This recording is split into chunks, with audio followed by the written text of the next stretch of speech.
Good evening and welcome to this evening's webinar, Racial Equity, a Call to Action, or Equidad Racial, llamada a la acción. I'm Liv Alanis Myers, my pronouns are they, and I am the Outreach and Communications Manager for the Office of Human Rights and Equity. The office exists to eradicate discrimination, increase equal opportunity, and protect and promote human rights in Howard County. And I am thrilled to introduce this evening our Equity and Restorative Practices Manager, Dr. Denise Boston, and Erika Chavarria, who will be joining us to discuss tonight's topic. Good evening. Thank you, Liv. Thank you for introducing us, and welcome, Erika. I'm so happy that you and I are sitting in this space together this evening. Thank you so much for having me. I'm always happy to talk to you, Dr. Boston. I know we are, doing some interesting things here in Howard County, and I wanted to just have you talk a little bit about your journey. What has your journey been being a Howard Countyan, being part of so many things? So wherever you'd like to start. Okay. Well, again, thank you so much for having me. It's a pleasure to speak with everyone tonight and to share a little bit about my journey and the idea of equity in Howard County, what that looks like. So my name is Erika Chavarria. I was born in Albuquerque, New Mexico, and lived there for part of my childhood. And a lot of the foundation of who I am came from my experience as a child living in New Mexico, being around a large indigenous community, being taught by Navajo elder women and New Mexican elder women, and having a family that was very invested in justice and what that looked like. And so I'm very appreciative of my foundation being in New Mexico and all that I learned about natural land and being grateful for the land and what community means in a community that is so indigenous traditionally. And I think that I was able to kind of carry that over to my life in Maryland when we moved, more so later on when I kind of understood that foundation a bit better. But I moved to Maryland with my family to Columbia when I was in elementary school. I had a really rough time moving just because of the culture shock, a lot of differences, nothing I was used to from the Southwest, moving to the East Coast.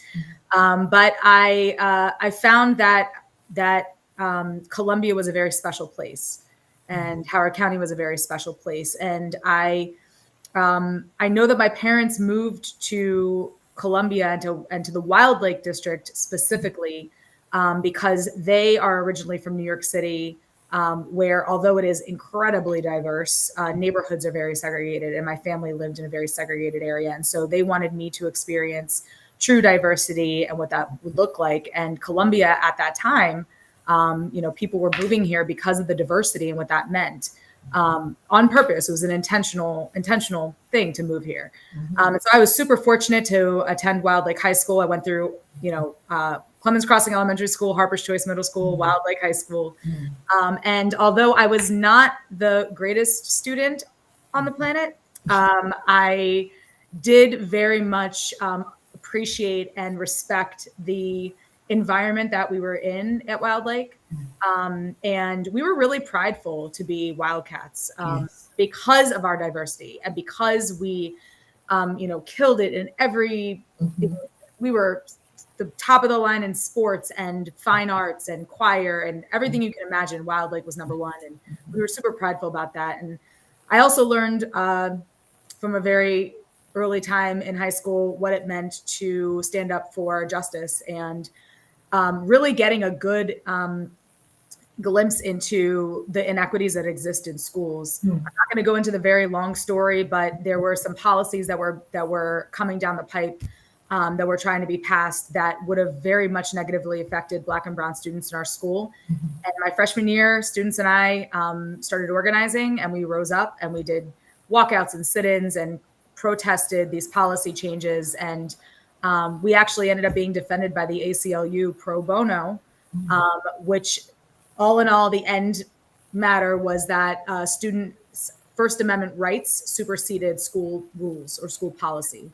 And so that was my first lesson in activism and mobilization and the power of young people, which I think was really amazing, and also really started exposing on a deep level the beauty of our community, but also the inequities and the racism that exists, and the fact that it can't be ignored.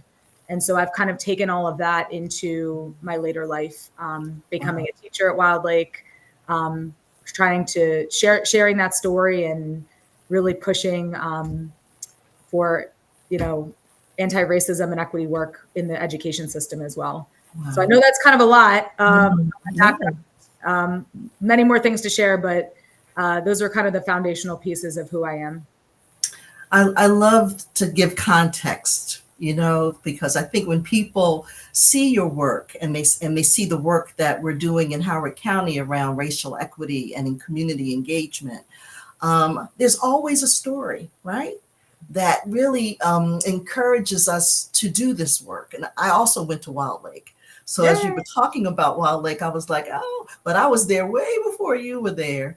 And I think that what you described was what I was feeling when I was a student coming through, and a culture shock of moving to Columbia from Baltimore. That's also, it's next door, but it's a big culture shock as well. That's definitely right. Tell us about your work with Columbia Community Care, and what are you excited about? What brings you joy? Pues primero que nada, buenas noches a todos. Soy Erika Chavarria, originalmente de Nuevo México, pero mi familia y yo nos mudamos a Colombia en 88, perdón. Y he vivido en Colombia casi toda la vida. Por poco de mi vida vivía en Costa Rica y también en Pittsburgh, Pennsylvania, para estudiar, pero estoy aquí de nuevo con mi familia viviendo y manejando mi organización, que fue inspirado por mis estudiantes, porque fui profesora de español en Wild Lake también, donde me gradué en 2000. So Columbia Community Care, that 100% was a result of the love and connections that I had with my students and their families when I was a teacher at Wild Lake High School. I taught Spanish, but the most important thing to me, honestly, as an educator, was building a trusting environment, classroom where my students felt seen and affirmed, valued and loved and cared for. Where they could literally see themselves on the walls within the curriculum, and really could come to a place where we could have trusting sharing of our lives. And I think that because that was a primary focus, obviously, as a teacher, you want your students to learn content, yes, but none of that will happen unless you build that relationship first. Relationship is key. Yes. And so, that was something that was really important to me in my almost 13 years as an educator at Wild Lake. And so when the pandemic hit and we started chatting, there was this thing about a virus happening. We didn't know what was going on. My students were sharing with me. First, we were all kind of like, oh, school may shut down, 2-week vacation. But then the fear factor hit in. And I had some students who were already starting to lose their jobs. A lot of them contributed to their household income by working part-time jobs, and their parents or their guardians or their caretakers were also starting to lose jobs and getting sick. And so then that fear came, and it was like, oh my gosh, what are we going to do? And the thing I kept hearing over and over was, where am I going to get my meals? Where am I going to get my food? What about the grocery stores that are shutting down? What about the meals that I get in the cafeteria? And so it really, I already knew because of the relationship I had with my students, I was very aware of the challenges and obstacles that they faced every day on a normal basis. Yes. And then you add a pandemic on top of that. And I was like, oh no, this is going to be terrible. This is exacerbation of the inequities that we already see. Yeah. And so I really just, posted something on Facebook saying, hey, if the school shut down, anybody want to join me in collecting donations to make sure that our families have access to food? And it kind of spiraled from there. And really it was because of my students and being a part of the community, so much so that I live 29 seconds from the school. Yes. But really, when you know the community that you're living in for real, and you don't have the opportunity or the option to ignore the inequities that exist, Yes. then you know that there's something that needs to be done. And so it was really a call to action for the community, and we just started going. And we had set up 5 different food distribution sites across the county. We were open at 1.7 days a week, 6 hours a day. Wow. We had morning shifts and afternoon shifts, and the amount of people that came out to volunteer was so beautiful. There's a CCC supporter, Debbie Nix. She always says, #love in action. And I love that, because really Columbia Community Care is what that is. It's a demonstration of love in action. What can happen when community comes together and supports one another. How we can't always rely on any system or anyone else to do what we need to do for each other and our families. And that was something that was really ingrained in me from New Mexico, is that when one person in a community is unwell, everybody is unwell, and that we rally together to support one another and ensure that we are all taken care of. And so that's what Columbia Community Care was. And people came out, and you could not ignore at that point the hunger that exists in our community that is so easily overlooked. Yes. In our county. And people still are amazed that when we talk about food insecurities, that they're very real in Howard County. And it's important for us to come out of our bubbles sometimes to understand that there's a community of people that may not have the same kind of experiences that you may have, and what it takes to be in community. And that's the impetus of the work that we're doing around racial equity, and looking at ways in which, what is the perception of people feeling like they're part of a community? Right. What is your perception of feeling included and a sense of belonging? And what you described sounds like people came together because they saw a need, right? And equity means that you are really understanding the need of people, and addressing the need by coming up with ways for us to be together and to support one another. I think what you're doing is so powerful. And it speaks volumes about what is possible in a community that is very wealthy, in a county that has so many resources. Yep. And so the resources, the social resources, what you're talking about, is powerful. And you have a board that's supporting your work as well. You want to talk about your board, and how did you get your board together? Well, I'm very, very lucky. I've seen their enthusiasm. Yeah, I have a really great board. I fortunately, in the beginning of an organ, I never meant to start a nonprofit. I had no idea. This was not my end goal. I was like, let's just feed people. I didn't ever expect to be doing this. I thought I was going to be a teacher my whole life. It's interesting because I've been on other boards, and I've been on boards that the organization has existed for decades, right? Or are not so, young and new. And so I am super fortunate that I was able to kind of hand select my board since, I founded the organization. And so, we have an incredible board of folks who are just from every single background possible, including, intergenerational, including career paths, including diversity, racial diversity, religious diversity, socioeconomic, everything you can imagine. And I think that it really is like the most beautiful representation of Columbia. And, with all of the backgrounds that each of my board members has, there's a common goal, and that is to ensure that we uphold our mission. And it really, I'm not going to read the mission and our vision, but really the crux of it is that we value and believe in the power of relationships and collaboration. That we listen to and respond to the needs of our community. And we respond by building partnerships to create greater access and outreach to the communities that we live in, that we are a part of, and that we serve. And so My board members are, always keeping me on my toes, even though I don't always like it. But I don't really like being told what to do. Yeah. But they really have the heart of the organization, or the goals of the organization at their hearts and at their core. And so I'm really appreciative of them. We have educators, we have business owners, we have lawyers, we have, oh my gosh, real estate agents. We have everything. So we really have just an incredible board, and I'm very grateful for them.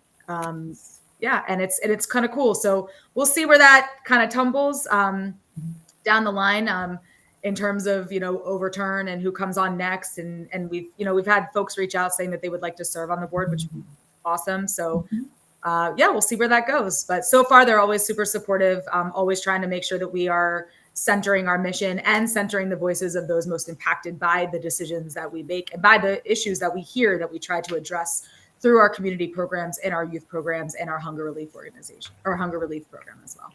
Well, thank you for sharing such enthusiasm around what it means to have support and a board that really acknowledges the work and is committed to supporting the work and assisting you in doing the work. I know the Office of Human Rights and Equity, where my unit resides, and the Equity and Restorative Practices unit, has worked very closely with your organization. With a lot of the functions that we have, you're always there with us. And so Yes.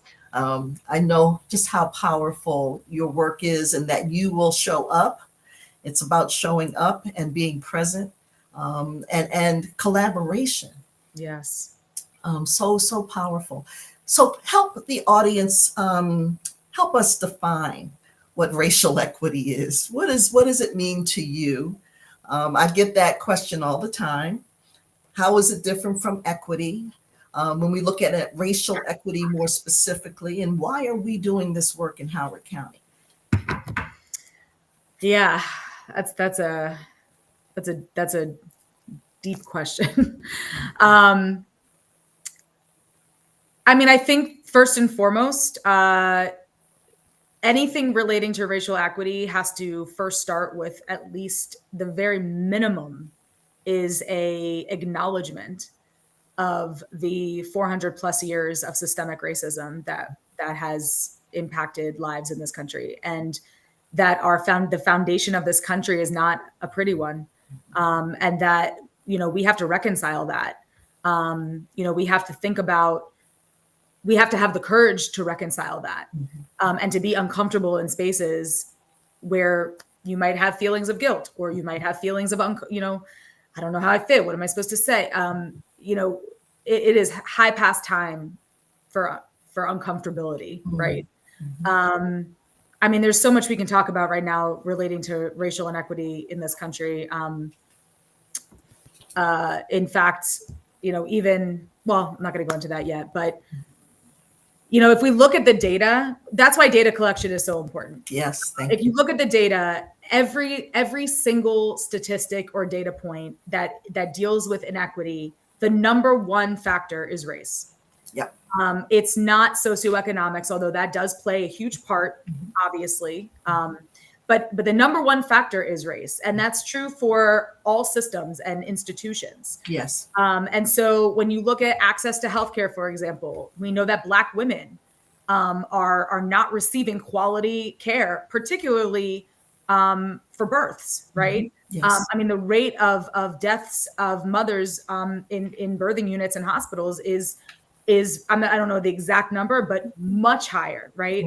Yes. When we're looking at just having access to healthcare, access to quality care, making sure that the doctors and the nurses, who are wonderful most of the time, but sometimes making sure that they believe you when you say, no, something's wrong, right? In education, we know that suspension and expulsion rates and arrests are higher. The highest percentage are Black males, with Black females very close behind. In terms of looking at disproportionality. Yes. And so, a white student that does the same quote unquote misbehavior is not punished or reprimanded or does not receive the same I can't remember the word, but I guess punishment that a Black male will. Yes. And so, that data is real. And that is why, first we must acknowledge that the data exists and that it's true. Yes. And then what do we do with that data, right? Yes. Like looking at housing in Howard County, we know that the percentage of white ownership is much higher than percentage, and even proportionate wise, right? Like we know that home ownership, the highest on the totem pole are white household owners, and black families don't have the same access to home ownership opportunities that white families do. That's right. And so we can't ignore that. We know that many of our our families that are speaking other languages, Yes. Immigrant families don't always have access to the services that other folks do. Yes. Or don't always have even not even just access, but even the knowledge that there are services because things are not translated properly, or you have to show ID and folks may be undocumented or have to show some sort of proof of something. And so everything has to do with race. Yes. And so we can't talk about Howard County. It was a beautiful concept. Columbia was a beautiful concept, but that doesn't mean that we can ignore the very, very real issues in terms of racial inequity in this county. Even in terms of like when we look at ALICE, right? Asset limited, income constrained, employed, this term, about the percentage of folks who qualify for social services, right? A quarter of our county, almost a quarter of our county, does not meet that threshold. They're just right above the national poverty line, which is $27,000 for a family of four, which means that they do not have access to social services. And if you dig even deeper into that data, the racial comparisons are even more distinct. And so, to me, that's what racial inequity is. And in order to even address what equity looks like, we have to first be truthful about the fact that we have racial inequity. Exactly. And what do we do about that? If we have a county that has all the resources, have the schools, people come here for schools. People come here because of the diversity of who we are.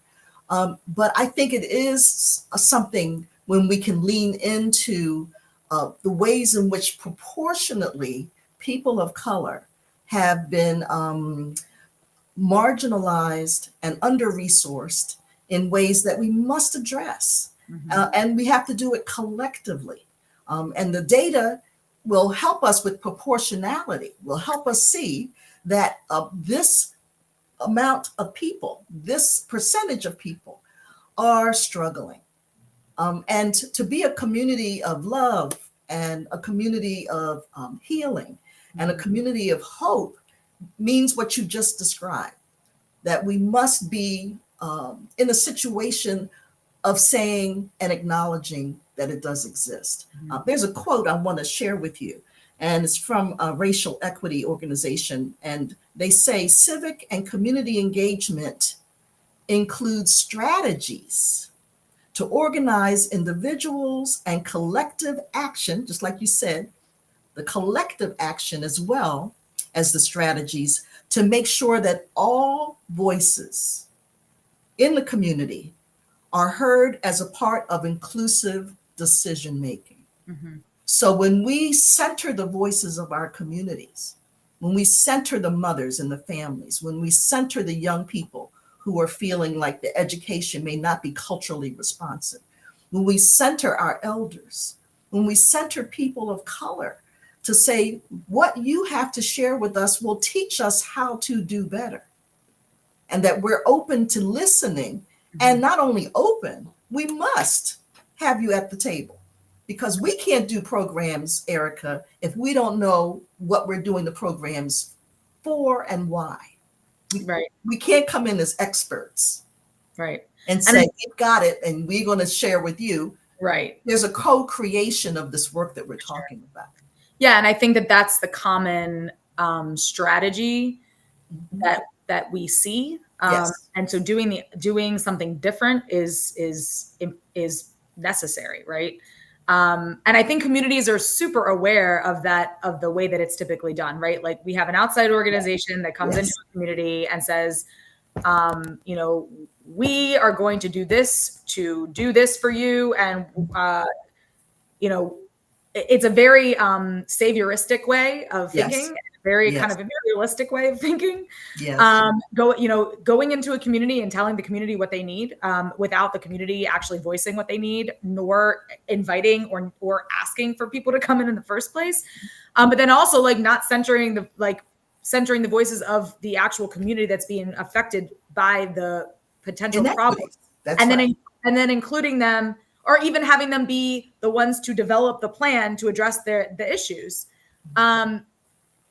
So something else has to be done. We can't keep doing the same cycle over and over again. And por ejemplo, hay muchas comunidades hispanas también, quienes les da miedo a participar en actividades con la Oficina de Derechos Humanos de Howard County porque por falta de identificación, por falta de documentos, así que les da miedo a participar. Por eso, Columbia Community Care no pedimos ninguna forma de identificación, ni ninguna forma de prueba de la situación de su estatus legal, ni nada de eso, porque queremos darles una experiencia buena sin miedo, ¿verdad? Donde la gente tiene acceso a todos los servicios que nosotros ofrecemos. Y parte de eso es no pedir nada, ninguna forma de documentación. Y yo sé que la oficina de la señora Denise Boston, ellos tampoco van a pedir cualquier documento. Es necesario participar en la encuesta que están tratando de producir, porque necesitan sus respuestas, quieren saber sus experiencias para que puedan ofrecer servicios mejores para ustedes también, para la gente, para la comunidad hispana, ¿verdad? Pero no pueden hacer nada de eso sin la participación de la comunidad indocumentada, la comunidad hispana. No hay que tener miedo. Y les aseguro que no vayan a hacer nada peligroso, que necesitan su participación en la encuesta que están tratando de darles a las personas en Howard County para colectar información de sus experiencias viviendo en este condado.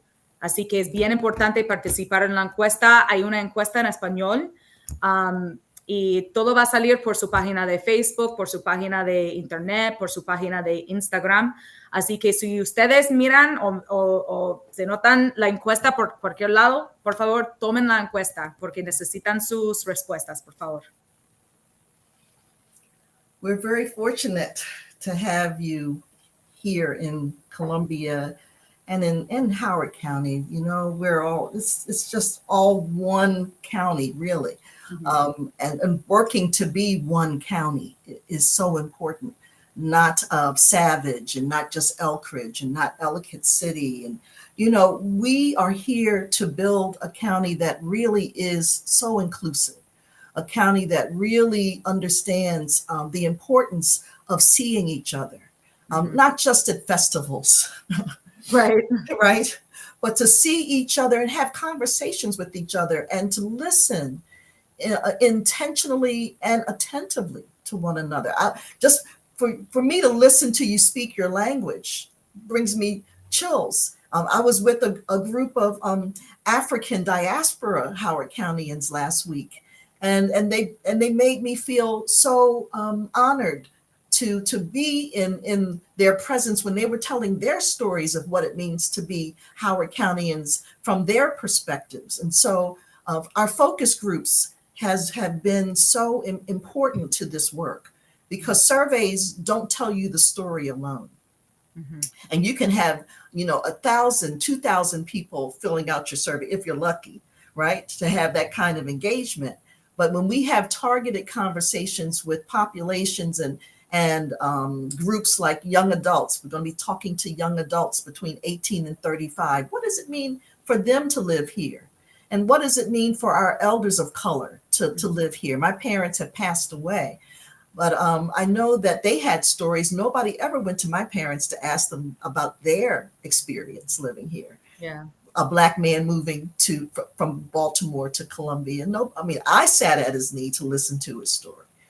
But people feel that it's almost such a, I wouldn't say therapeutic, but it helps people to have a space where they can feel safe to be honest, to talk about how hard it's been and how wonderful it's been.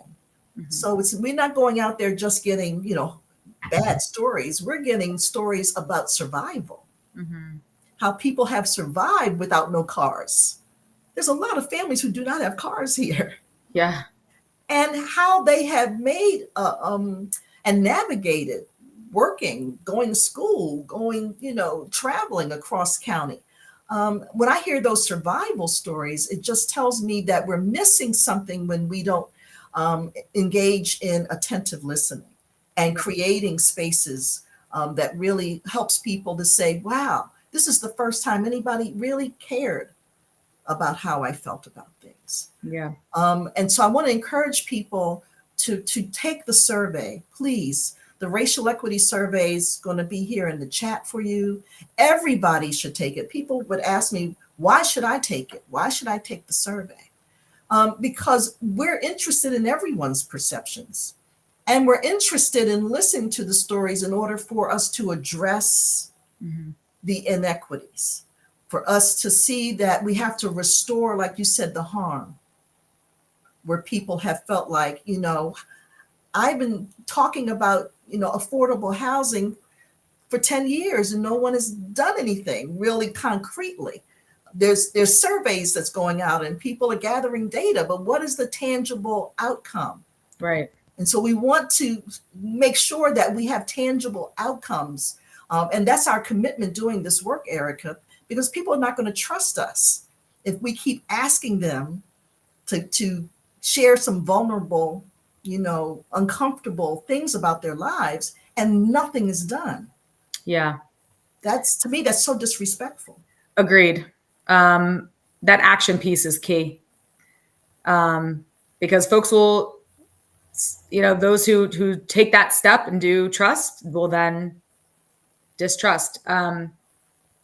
Yeah, I mean, I think one of the things that we do at CCC, so it's interesting, we, talking about data collection, because we do not collect identification data, nothing from the folks that come to access our services. Yes. And so, the only thing we keep track of is really how many people are coming through our lines on Saturdays. But the real data that we get comes from authentic and organic conversations with our families. Yes. And we've created that trusting environment that's, that respects the inherent dignity of every human, the way that we set up our sites, the way that we do our delivery service, where, it looks like a grocery store, so people have choice, which is super important. Mm-hmm. We ask our families, what is there something here you don't, is there something that your family needs or would like that you don't see here that we could potentially provide? We ask them how their experience, how they're feeling when they come to our sites. Is it a positive experience? Do they feel welcome? Do they feel accepted? Did they, we want to ensure that the experience coming to access our services is a positive one, where they know that we care about their humanity and that we see them as human beings and not, yes. An other. And so making sure that, we do our best, and we still have a lot of work to do in terms of, making sure our translations are on point and making sure that we have interpreters to communicate needs, because one of the most frustrating things is to not be able to communicate the need that you have in your own language. Yes. Or to be able to not communicate at all. And that's why I wanted this to be bilingual, mm-hmm. because we have these in English, and without understanding that if we're asking the community to come in and lean in and we're right. doing it solely in English, I mean, that is exclusive. For sure. And so just the ability to communicate your needs is super important. So we collect the data, quote unquote, just by authentic conversation.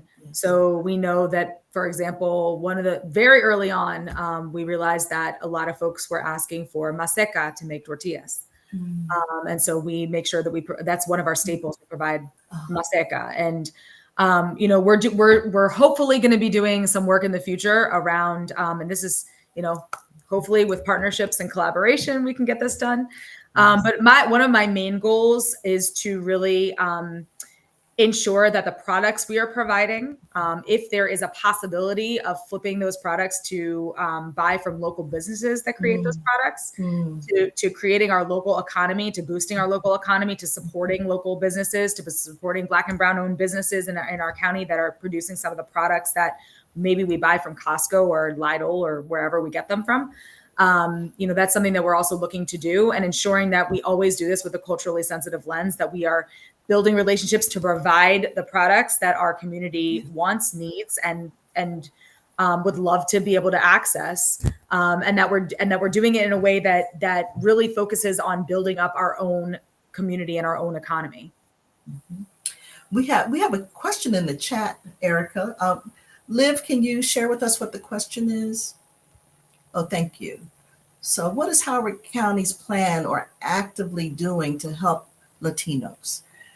And I know from where I sit, we're doing the focus groups. We did a focus group. Chris Osovedo and I did a focus group last week, all in Spanish, in person, at the Wild Lake Interfaith Center, right in the heart of Columbia. And the whole session was in Spanish. And Chris was interpreting for me. I was giving questions, and and it was such a spiritual space. And so we're reaching out, and we're intentionally bringing people together to share their stories, such as what Erika was stating, and to have the language. So make sure that we have our translators and everything. The survey is in Spanish as well, has been translated in Spanish. So being intentional from our end of how we're engaging with community in all of our departments. We're having internal conversations about all the different communities that we're engaged in Howard County, but the Latino community, making sure that we have the translations in place. Erika, from your perspective. I believe that La Alianza Latina is still going strong. Yes. And so that's el grupo La Alianza Latina está tratando de mejorar el condado para la comunidad hispana, mejorar el acceso a los servicios y los programas que existen aquí en el condado. En Columbia Community Care estamos...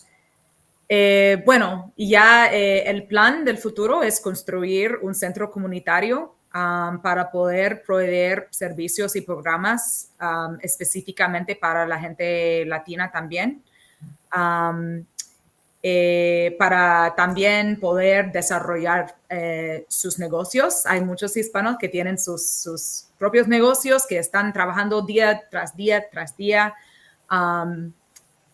para mantener a sus familias, y entonces hay varios programas que existen que Columbia Community Care quiere invitar para colaborar y proveer estos programas a más gente. Hay un grupo que se llama Unidos. Es un grupo fundado por Chris también y su esposo, Santiago, y otro hombre fantástico que se llama Marvin. Y Unidos es un grupo que han hecho eventos en Howard County. Siempre invitan a todos a participar en sus eventos, pero es un grupo para aprender cómo participar en comprar y renovar casas. Ellos están haciendo unos eventos y clases y todo excelentes para asegurar que la comunidad hispana tenga una oportunidad más para sus familias. Así que busquen por internet Unidos y por Facebook y por Instagram. Creo que están en Instagram. Pero el plan es colaborar con mucha gente hispana, con varios grupos hispanos también para tener programas en nuestro centro comunitario específicamente para la gente hispana. Es el plan de nosotros. And I don't want to be, I want to also bring to people's attention that we have a commission that County Executive Ball has put in place, La Alianza Commission. And the commissioners are a diverse sector of the Latin American community. And they're doing some great work in just finding ways to engage with the community, to listen to the community, to be a representative of the community, and to bring the voices of the community within our government structure, and just, you know, having an access to what we can do better within Howard County government. So that's a wonderful thing that we have in place, and a wonderful commission that we have in place. What is your aspiration, Erika, if we did this well, if we did all the inclusive work, the respectful work, the work that really recognizes everyone's humanity, what would Howard County look like?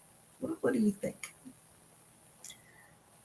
My gut answer, where needs are met and everyone can live their full quality life with no fear, no hardship, where everybody has access to the amazing beauty that exists in Columbia and Howard County.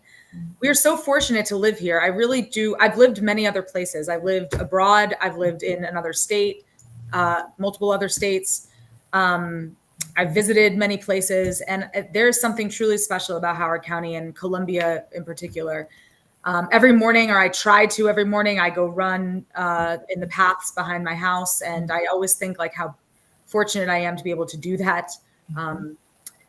And just like how all the neighborhoods connect, and it was intentional, and the lakefront, and the, you know, we have so many amazing things here. Yes. And so I think, you know, reaching a level of true utopia, I guess, would be where everybody that lives in this county has access to every single opportunity that exists with no obstacle. Yes. And I also, you know, I mean, I'm going to be bold and say, I hope that there is, I see also that there needs to not only be a reconciliation of the systemic racism that has existed, but then reparations owed. Yes. And I'm a proponent of reparations. Obviously I would prefer it on a, you know, it needs to be done on a federal level. And by those, it can't be, it has to be decided by, you know, what reparations look like should not be decided by folks who are not affected by 400 years of you know, oppression. Yes. And those who are descendants of enslaved Africans. So that's, you know, folks who are the descendants of enslaved Africans should be the folks deciding on what reparations look like. But honestly, I bring that up because I find that you know, we can't address all of the systemic injustice that has existed without also talking about how we repair that, and reparations to me is a part of that. What that would look like in Howard County, I don't know. Yes.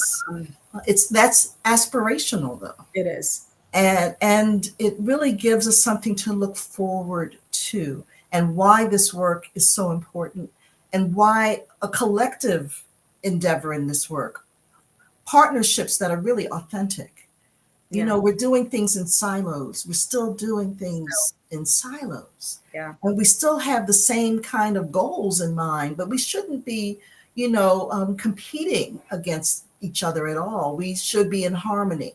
And if our community see us all saying, almost normalizing this thing around racial equity and social justice, and racial justice, that we are all on the same page with this, and we're doing things together intentionally. And that's why, you know, the survey, I keep going back to the survey, and the data collection will lead Howard County government to a 3-year racial equity strategic plan. Can you imagine that? A plan that's actualized, That's a amazing. plan that's measurable, so that from 2025 to 2028, we continue the work. It's not like we're beginning the work. We're Right. continuing the work Sure. of ancestors we stand on their shoulders who were here 30, 40 years ago. Yes. Who were here at birth in Ellicott City, people who grew up here, 3, 4 generations of families that are here. Everybody has a story, but if we are intentionally working on restoring the harm, Yeah. of saying, everybody's voice is so necessary in order for all of us to feel like Columbia and Howard County and all the different areas of the county is part of this transformational change. And we're not the only county that's done this. No. Erika. I've done my research. Yep. There's counties all over the country that are 10 years, past us in doing this work. I believe they have rolled up their sleeves. I think Frederick County is a couple steps ahead of in terms of surprising or not. But you're right. We have a lot of work to do. We have so much beauty here. We have folks who really are amazing and are full of wisdom and heart and the desire to see this county truly be what it can be. And I think there's also so many folks in our community that have incredible wisdom on that we should be listening to about the truth and what Howard County looked like for them, just like this survey is going to do. But I mean, right down the road, we have the Harriet Tubman Cultural Center. Yes. Which just a step foot in the door. You have a whole history there that's open for the public to see. Amazing. There's the museum, the African American Museum of Howard County, that also has history to see. There's scholars and historians that live in our county that are open and willing to share the true history of this county. And I think that that's part of the reconciliation, right? That acknowledgement is also the learning. We have to unlearn, right? Yes. And relearn truth. I'm going to plug one of my, an organization I'm on the board of, the Anti-Racist Education Alliance, that does work in this county, again, around racial equity. And we do unlearn universities, where it's really about unlearning kind of the lies and the untruth, and relearning truth. Yes. And so that, we have to also start there. But again, these surveys, I do want to plug also, and I mentioned it earlier in Spanish, but we definitely are really excited. Columbia Community Care and our team, just an amazing team, have plans to reimagine and rebuild the Columbia Flyer Building, which is going to be called The Source.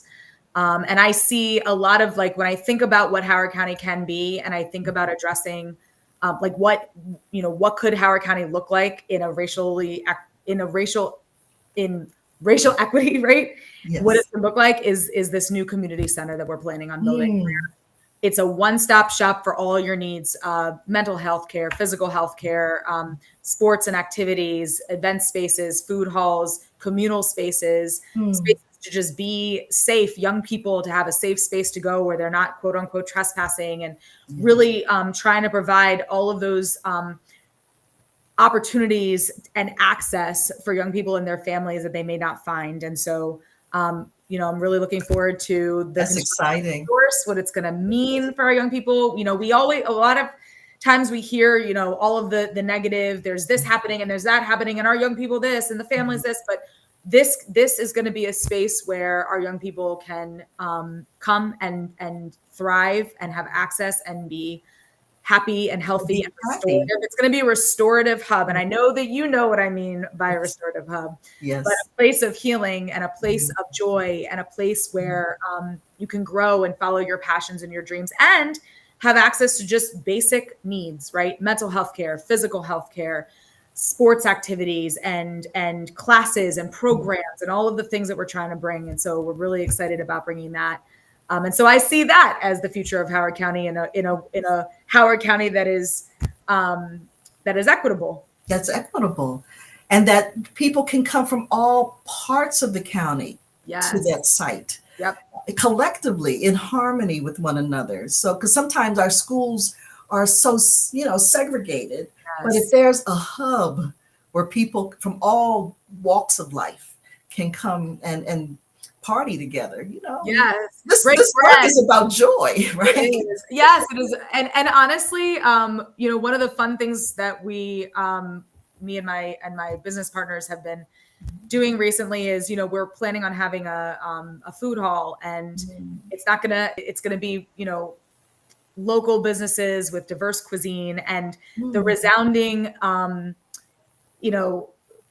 I guess, thing that we're hearing in these conversations with potential folks is just this idea of breaking bread together and in community with one another, and how food is such a healing. It's a healing mechanism, right? Like when you sit down together as one and you break bread together and you eat healthy, good food that feeds your soul, and the conversation that feeds your soul, and with your people that feed your soul, how transformative that can be. And so we're just envisioning this like incredible space, that not like a cafeteria, food hall, but really this communal place where people can come and be with each other in community. We will be there to celebrate. I will be there. I know I'll be there. I gotta be there. You'll be there. You don't have to. Because I need something that this work, this restorative work, it can take a toll. Yeah. It can take a toll when you invest so much in making sure that everybody feels seen and heard. It's an investment, but it's a wonderful investment. I wouldn't have chosen anything else. I didn't see myself doing this here either, but I was led to be here to do this work. So I'm really happy that I've met people like you, Erika, along my journey and your journey. Met some wonderful people, like you said. We have some amazing people here in Howard County. We do. And I sit on a board that's in another state. And I always brag about, we're doing the work. It's not easy. We get pushed back. It's almost 4 steps back sometimes. But we know we're doing the work unapologetically. We're doing the work. Somebody asked in the chat, what happens to personal information in our data gathering? No one's identity will be exposed. When you do this in an equitable way, you are doing it in a way that honors people's voices without putting people out there. So your name won't be associated with anything. Anything that you said that may be associated with you will not be in the final report. And to be transparent, once we have all the data, we will share it with the whole community at the end of this year so that the community can hear what we have gathered, ask questions, give their opinions and perspectives. Because before we can do the strategic plan, we really want to make sure that we honor the voices of people who answered the survey. So before we leave tonight, I just want to say, please lean in. Take our racial equity survey. I know you've been bombarded with surveys, but know for sure that your voices will be heard because we're doing it with an equity lens. And that means that we are honoring your voices, your perspectives, even if it's something that you feel like, well, you don't want to be in a space of racial equity. We've heard those opinions and perspectives too. We need everybody's. So don't feel like if you don't agree that you shouldn't answer the survey. The only way we can move forward is to listen to our community. Mm-hmm. And our community means everyone, every single person. And what's the benefits for everyone? That when we see change, it really benefits us all. No one loses in this journey of building peace and harmony and the reciprocity that we're talking about. I am because we are Ubuntu. So Erika, any final words before we say goodnight? This has been a wonderful. I've been listening. I'm a listener. So thank you for giving me rich information. I know you more now than I knew you before. I respect you even more now. I'm so happy to be in partnership with you. Likewise. It's always an honor to be with you. Since the moment I met you, I was like, oh, yes, she's the real deal. I honor your wisdom and your experience and your knowledge. And I always feel so healed when I am surrounded, like when we're in conversation or when I'm with you. So thank you so much for tonight. I just wanted to reiterate to our Spanish speakers que su información, si ustedes tomen la encuesta de la Oficina de Derechos Humanos y Equidad, que su información será protegida, no van a publicar nada de sus datos personales ni nada. Lo que van a hacer es van a compartir los resultados de la encuesta a toda la comunidad en el futuro para después hacer un plan que va a beneficiar a toda la comunidad en el futuro. Así que no es solo encuesta para solicitar información. El plan es hacer un plan de acción para desarrollar programas y servicios para beneficiar a toda la comunidad e incluso a la comunidad hispana y indocumentada también. Así que tomen el examen, por favor, que no tengan miedo ni nada, que su información será protegida. Se los aseguro. Gracias. Thank you, everyone. It's been a pleasure. And be safe out there. Stay cool. And if you have any questions, please contact us at the Office of Human Rights and Equity. And we'll put our number there if you have any questions. And of course, if you have anything that you'd like to share with Erika, we will put Erika's information in the chat as well. Thank you so much. Thank you.